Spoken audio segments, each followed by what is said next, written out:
Hello and welcome to my first video in a series that I like to call Babies for Dummies. And basically what we're going to be doing today is learning how to diaper a baby. So if you are a veteran with babies, or you've babysat, or you've taken care of babies your whole life and you know exactly what goes on when you do a diaper, this video is not for you. And please remember that just because you're a dummy doesn't mean that you are dumb. You are just inexperienced, and there may be some things that you just don't know about. So we are going to use my little friend here, my baby, and a little tiny diaper that I have for her, and I'm going to show you what you need to do to change a diaper. So you want to make sure that you have the baby on a firm surface where they're not going to roll and fall off, because even newborns, you never know what's going to happen. And then you want to collect all your supplies beforehand, your diapers, your wipes, and if they need any diaper cream, you want to grab your diaper cream. Make sure you have all that with you. And make sure you have more than just one wipe, because it can get really messy and we got to do a lot for cleaning. So hold on a second and we'll get started. Okay, so we've got our baby up on our changing table or on a firm surface where they're not going to roll off and get hurt. Do never ever walk away from a baby when they're on the changing table. Just don't do it.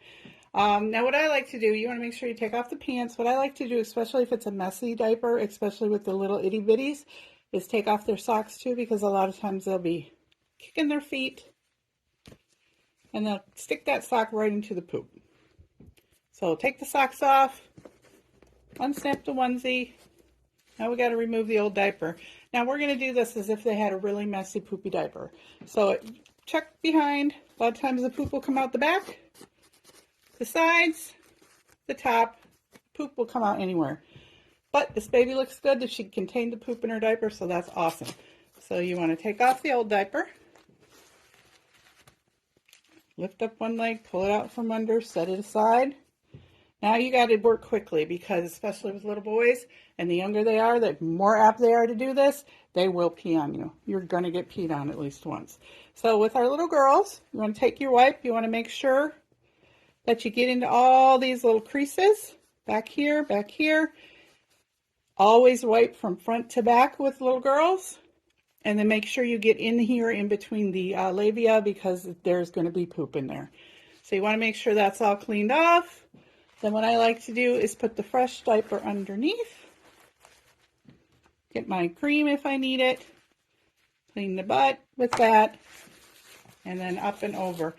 You want to make sure that you have the diaper out, the diaper open, and you get it under there as quick as possible. Because while boys will be squirting you in the eye, girls will be peeing down and all over their clothes. So you just need to move quickly. As they get older, they're a little better at containing that in there, not doing that to you, but I've had older kids pee on me as well. So I see you also want to make sure that these little floppy things on the side of the diaper here are pulled out, not tucked under like it is right here, because that is going to help contain leaks. So you want to make sure each time you do it to make sure that those are out. That's what you need to do with that. Now, as far as the diaper cream and the diaper rash goes, generally if there is no diaper rash, I won't put cream on their bottom. Some people like to do it as a preventive measure. Some people like to use powder as a preventive measure. And while powder is great for keeping baby dry, I'm not a big fan of it, because it tends to poof and sometimes the babies can breathe that in. So I just don't like using powder. For a preventative measure, I would recommend Aquaphor or Vaseline to prevent any kind of diaper rash. Otherwise, you don't really have to put anything on them, because today's diapers usually keep skin pretty dry. So that's it. Changing a diaper 101. Thanks, guys. Don't forget to check out my website listed below. If you have any questions, you can comment on my comment cards on the website or send me an email. Thanks, guys.